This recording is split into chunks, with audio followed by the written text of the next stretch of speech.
Hey, welcome to another episode. I'm Roisentul, your host, and today I'm super excited to interview Bob Verlaat, co-founder of Here's and Dore and Rose. Hey, Bob, thanks for being on the show. Thank you for having me, Brian. Good to be here. Yep, my pleasure. Why don't you start by introducing yourself to the audience, telling them more about your background and your businesses? Well, my name is Bob Verlaat. I'm from the Netherlands. I'm 27 years old, and I've been in the e-commerce space for about what is it, 9 years, I'd say. And as you said, I'm the co-founder of several e-commerce brands, under which Dore and Rose and Here's. Amazing. So you didn't found only one company, you founded many e-commerce brands. Is that correct? I wouldn't say many. We run a couple of e-com brands together with my partners. Yeah. Hey, yeah, I mean, it's already tough to succeed with one, and you're pulling it off with multiple ones. So first off, congrats. And second, I think for everyone listening to this or watching this, why not? It would be a great conversation, about the lessons you learned and many other things throughout your journey. So I would like to start by asking you exactly that. Now you have recently founded Here's, and the previous company you founded, or one of the previous companies you founded, was Dore and Rose. So, which key lessons that you learned from that company did you apply to build Here's? Well, I think that's a good question. I think there's many different lessons on all different fronts, like in operations, in marketing and branding itself, and how to, you know, decorate your website, how to utilize your brand. Um, but yeah, it all comes down to like your optimization processes. That on the first business, like Dore and Rose was our first brand and launched about 3 years ago. At that time, we didn't know exactly what we were doing in on the brand side, and there were so many things to still discover. And we just went. It was like a really lean startup and just doing what we thought was right. Well, 3 years later, starting a new brand, or 2 years later, starting a new brand. But over time, every time you start something new, you take your lessons and you bring that into the new brand, and it goes on every department of the company basically. And what was the what was something that you said, I'm not doing this again in my next company when you founded Here's? That would actually be like one of the products that we first tried to launch. Like what I wouldn't do next is like having a product that's not per se a direct problem solving product, or that would be too complicated to market in the e-commerce space. Like too heavy products is a great example, or products where for what it's very hard for the customer to understand what the product actually is.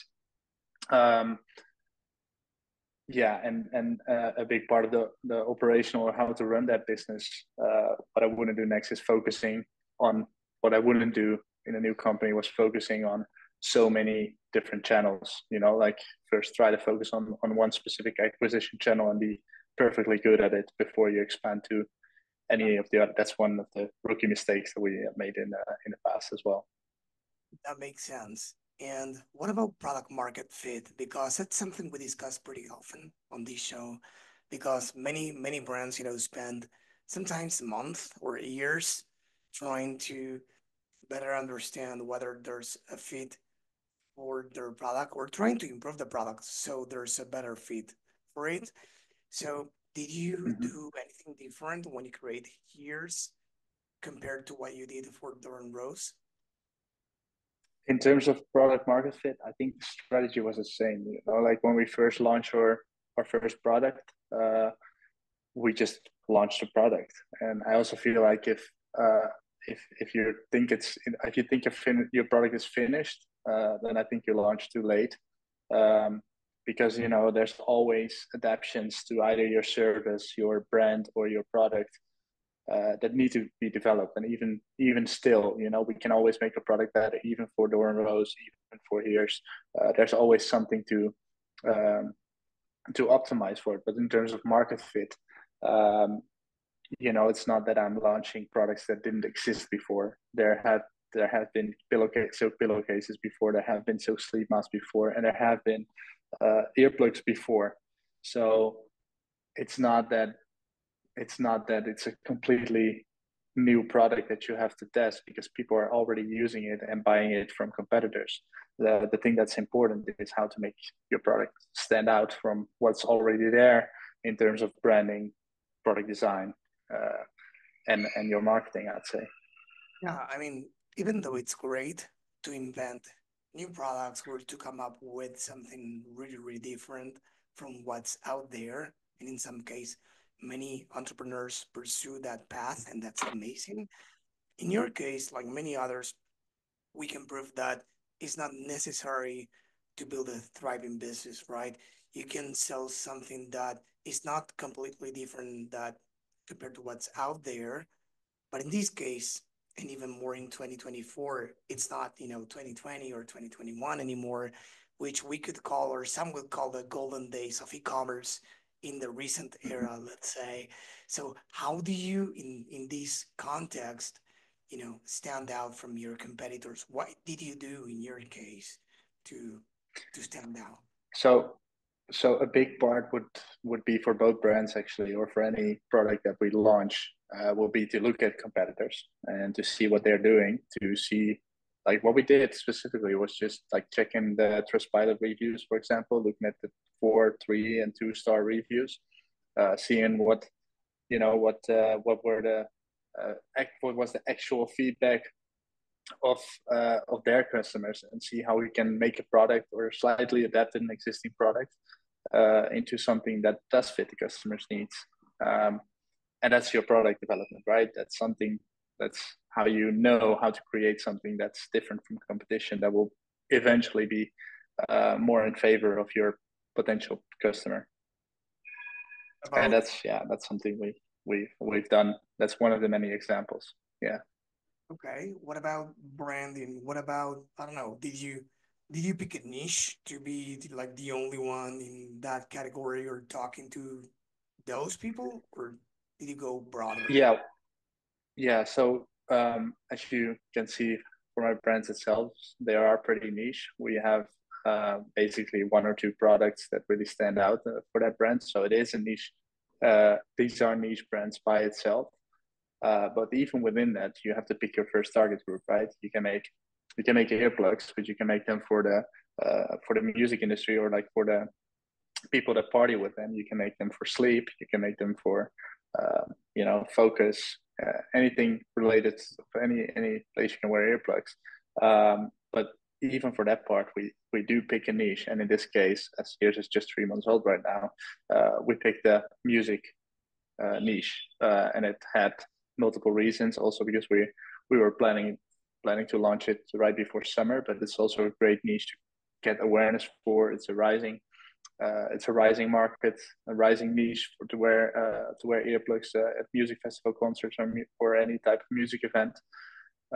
So even within our niche, we pick our niche to just focus on that specific area, and optimize your communication, your website, um, your email marketing, your branding itself, that specific market. But just keep it in mind, that your brand is ready for expansion into other niches as well.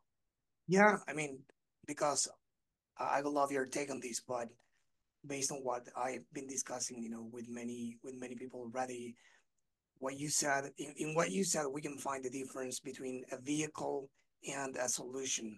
And these days, people Mhm. want the solution and not the vehicle. So in this case, we can say that the headphones or music are probably the vehicle, but what are they using it for? What do they really want? Well, music first, or headphones for sleeping, or for partying, or for, so they want a solution. They want, the end result, and you're selling that, the experience, the solution, and not the product only.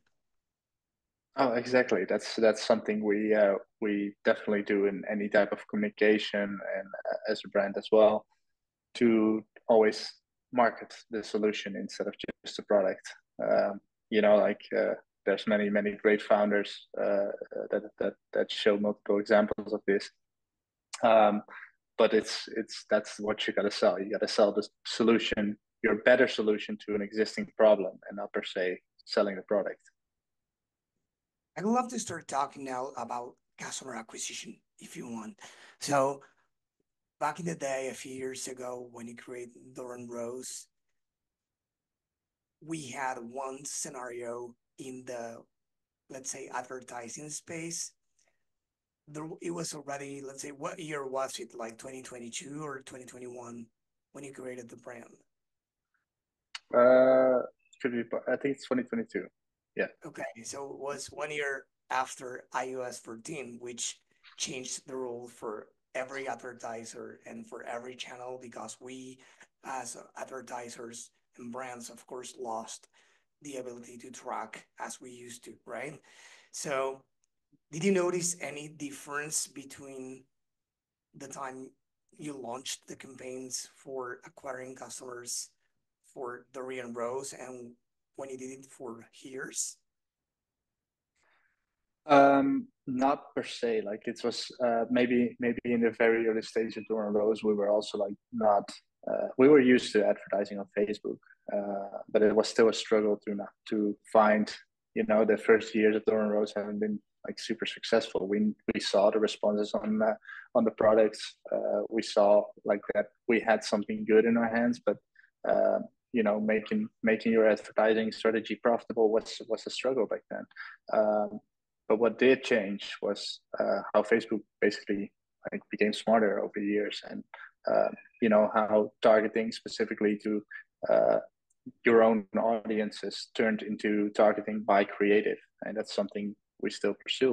We target broad, we target worldwide, uh, and we let our creative do the targeting basically, and that's been a quite pivotal moment for Dore and Rose, and that's been the starting advertising strategy for years. So Yeah, another lesson learned from that part and the change that we still do. Yeah. yeah. I completely agree with what you said, and I think everyone or almost everyone in the advertising space would agree with what you said about, the creative being the let's say the filter or being the key lever for for brands these days and scaling scaling through creative diversity and not through audience diversity, which is different. I don't know if it's tougher or easier than before, but it's completely different. So how do you scale things in your I'm assuming you're talking about Meta, or do you run other Yeah, I channels? am. Yeah. So Meta has been our main platform. It's like I said, something we'd focused on in the very early stage of like even our first 3 years of running Dore and Rose, and now it's the main driver for years as well, accompanied with Google.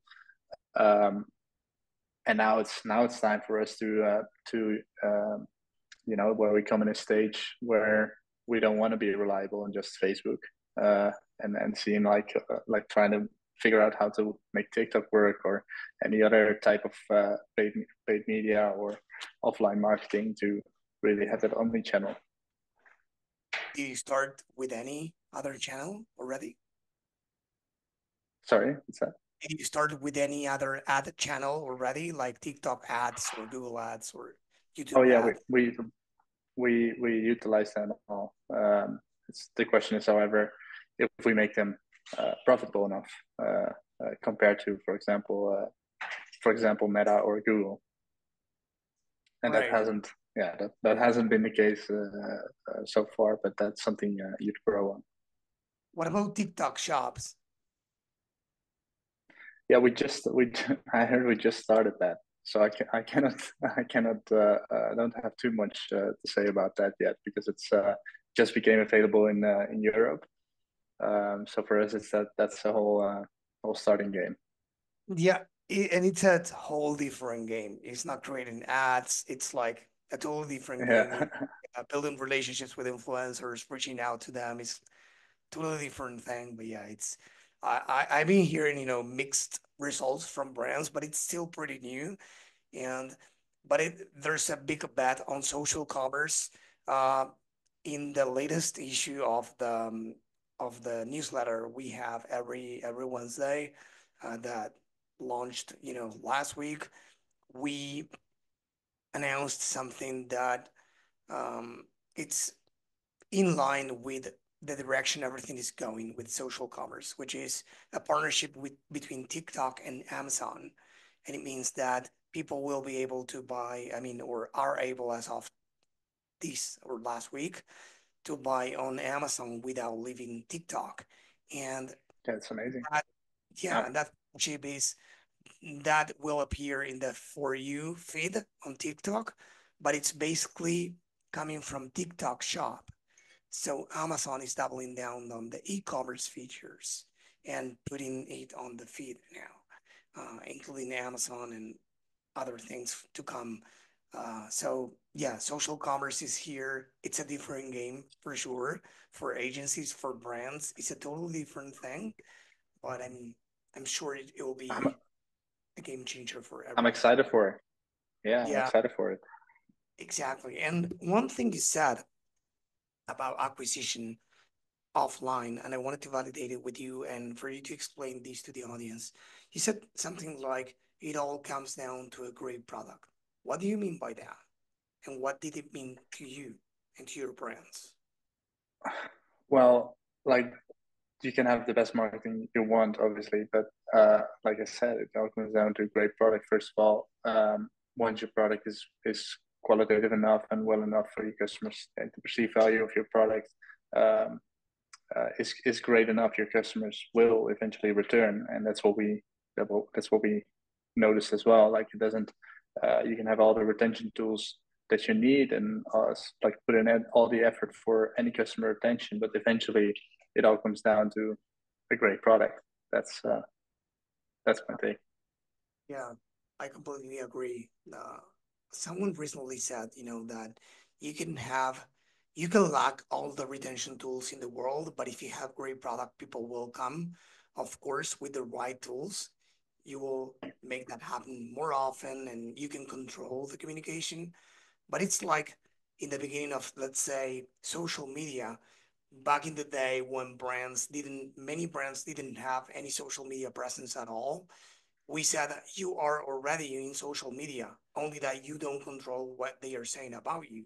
You don't communicate anything on the company's behalf.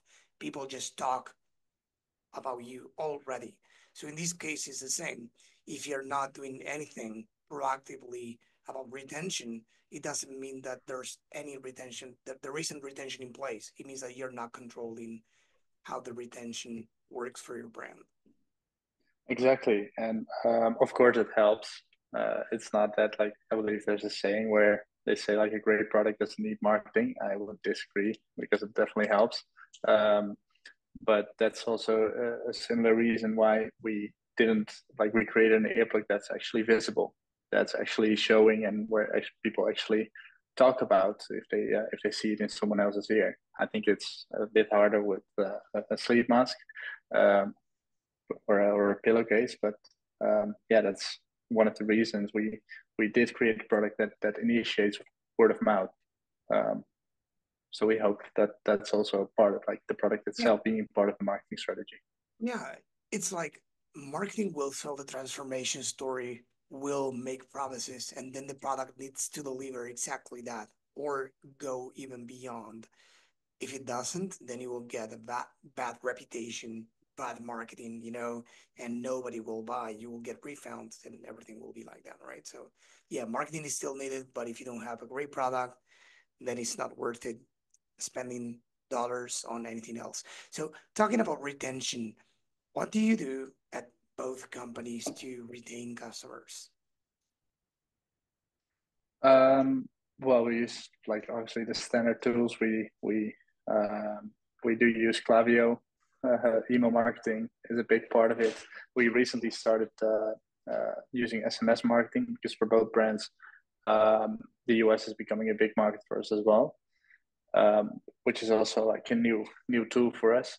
And obviously, like keeping our community or our target group engaged through social media and great content, because I feel like that's one way to build that community and uh, build a community around your brand that really resonates with your brand.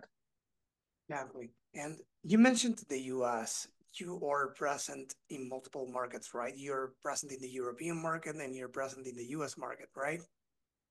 Correct. Yeah. What would you tell to anyone listening looking to expand into other countries or continents? Why not? What did you think that was probably that would be easier, that was probably more difficult, or which things were different when you landed in the US or in Europe, whatever you did? Well, well, the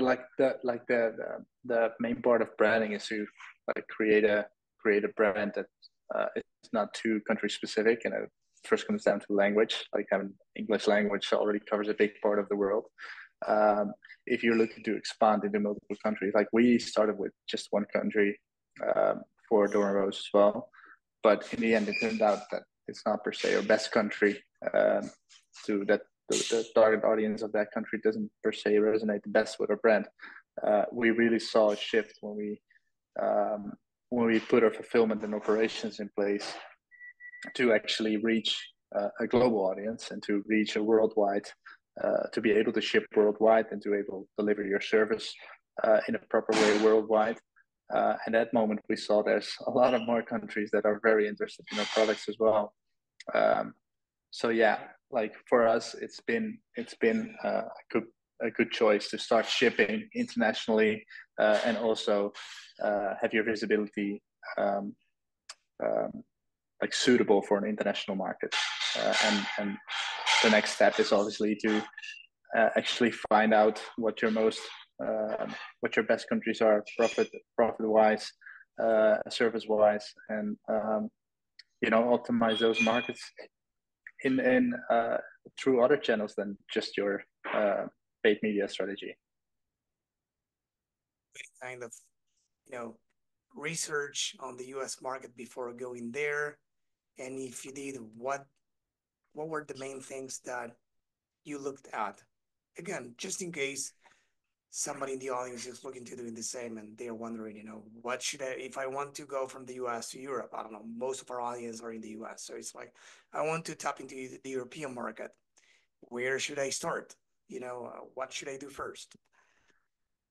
Well, to be honest, it comes down to the same answer that I had with launching a product, and this is my take on it. There's probably a whole lot of people who do their research, but I don't. We just started advertising there and see how the customer responses were, what were like the pain points for us to ship product there, and optimize those logistics, the operations, the way we communicate, and the way we use our marketing channels. So again, yeah, was just go and see how it will be perceived and optimize for that specific country, and that goes for anywhere. I like that. And then you again work for own companies in different growth stages, right? So do you measure the same things, the same metrics, or the same metrics, I would say, for both of them? Or do you measure one or a few things when you start the company and then as it grows, you like monitoring some other metrics? Well, it kind of depends. It's also not that like our different brands have the exact same strategy. There's of course, a strategy where you aim for brand value or you aim for direct profits. So those like for those brands, it's a bit of a different situation given the fact that it's completely different products. It's a different stage of the company as well. So yeah, we do look at different metrics.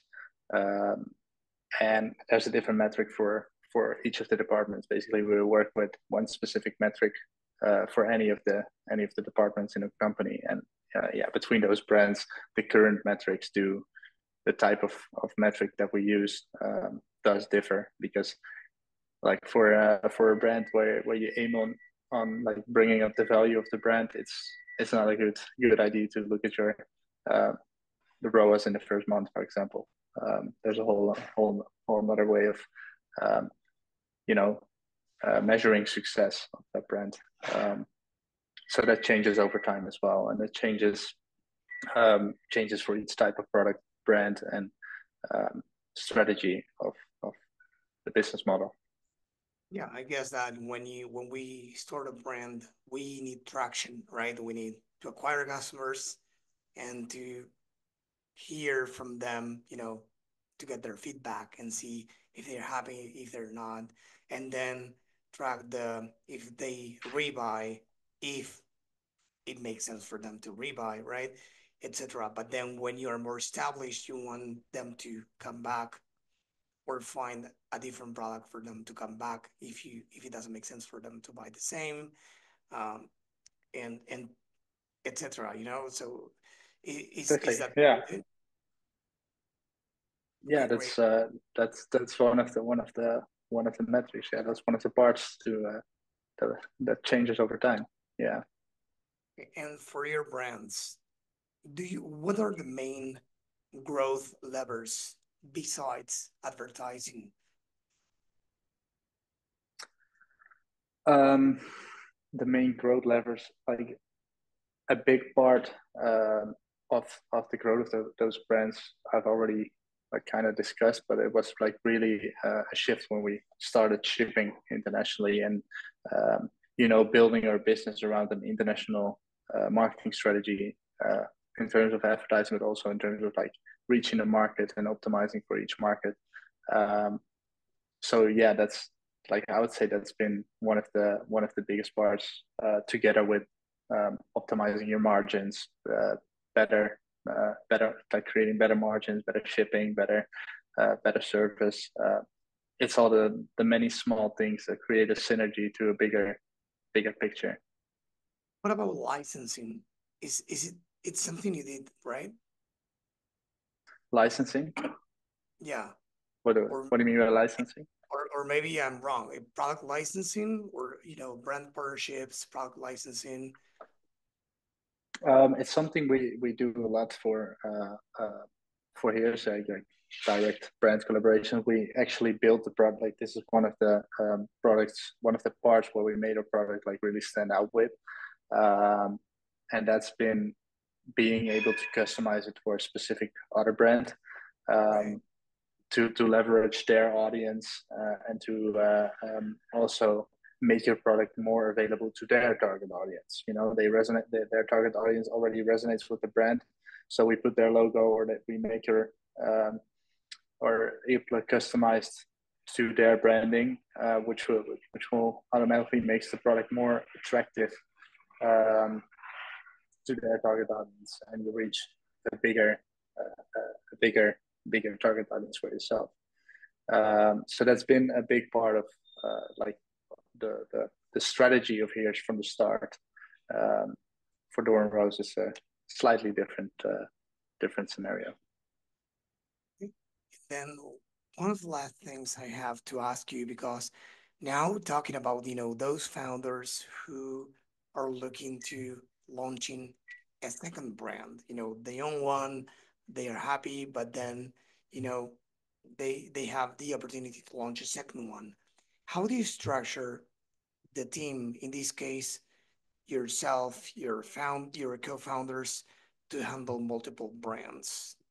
Uh, So so a big part of like being able to manage this is having the right SOPs, having like a good operating procedure for each of the departments. Basically, to say like, hey, like someone new comes in, or someone gets um, there's a new employee or new team member that joins the team. He can follow the exact structure of the other brand. where we already learned so much. And it also comes down to having several team members also managing both the brands. So the teams are somewhat mixed. We have also some team members that work for a specific brand, um, but it mostly comes down to having the right SOPs, so you can always learn from each other. Teams can learn from each other, um, and follow a strict procedure for most of the operations of the company. Do I mean, do you have like one, let's say one of the founders, let's say being the CEO of one brand and the other co-founder, the CEO of the other one, or you make decisions like as a round table for both brands? No, we do make the decisions together. It's also because each of my co-founders have a completely different set of skills. Right. So it's you want to utilize the best potential of everyone for each of the brands. Um, of course, like some people might have a preference for a specific brand, or have more affinity with the other. Um, but yeah, we do make all the decisions together. Yeah. Amazing. Amazing. That's good. So what's next for both of your companies, or at least for these two? What do you have in mind for the rest of 2024? Um, well, aside from like the financial targets that we have, um, like it's a different scenario. So like for here's we just launched, and there's a lot of market like customer research to do in terms of what we're going to be launching next, and how the brand is gonna evolve. And there's a lot more unknown compared to a brand like Dore and Rose, and where we have a very clear view on what our customers want.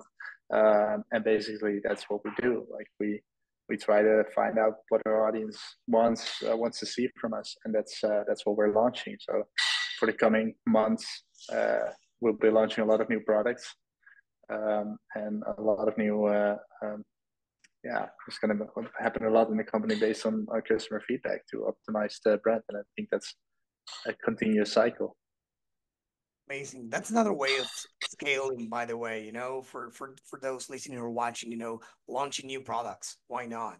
New products or new product categories is another way of scaling a business, not only the ad creatives, right? So that's great. No, that speaks for itself. The ad creatives and the scaling wherever we can. Yeah. Amazing. So this was great.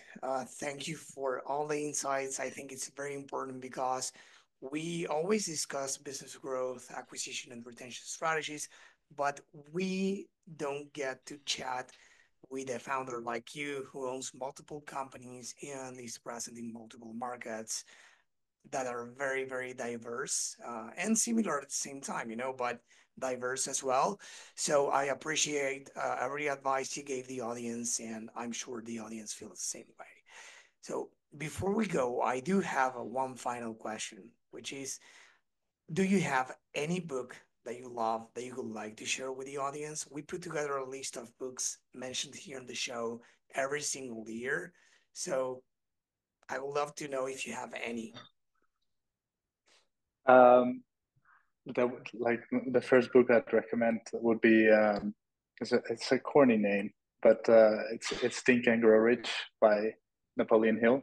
That's one of the best books I've read in terms of like the mindset and how to accomplish what you actually want to accomplish both in life and business.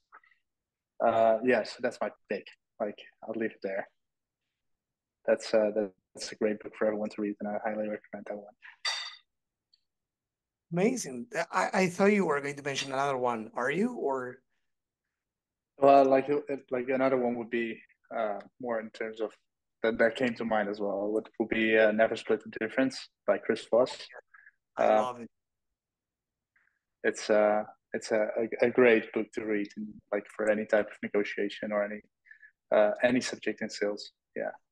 Yes, sir. That one I read it, and I can tell you the other day I was thinking about reading it again because it's one of those actionable books that you said uh, what was it? Like, what should I do here? I don't remember this or this technique, or so I wanted to go again, get it, and read it again because I think it's actionable not only for business but for the personal life. Anything in life. Yeah, for improving relationships, not for getting what you want, not in a bad way, but how to understanding people more, how to build rapport more. It's not only about getting what you want. It's a book that I recommend as well. And yeah, it's an amazing one. Thank you for these two. Of So course. again, I had a great time. Thank you for being here on the show. Where can people go to learn more about you and your companies? Well, like the companies, the websites of the company are here's.com and doreandrose.com, which are the same names on Instagram. And my name is Verlaat, and I think you'll find my channels everywhere Amazing. So, on as those names. always, for you listening to this or watching this, if you go to the DTCinsider.com, you find the episode in the show notes. You will see everything he mentioned, including the books and all the social handles and the website. Bob, it was a pleasure to have you here. Thank you again for being on the show. Thank you for having me.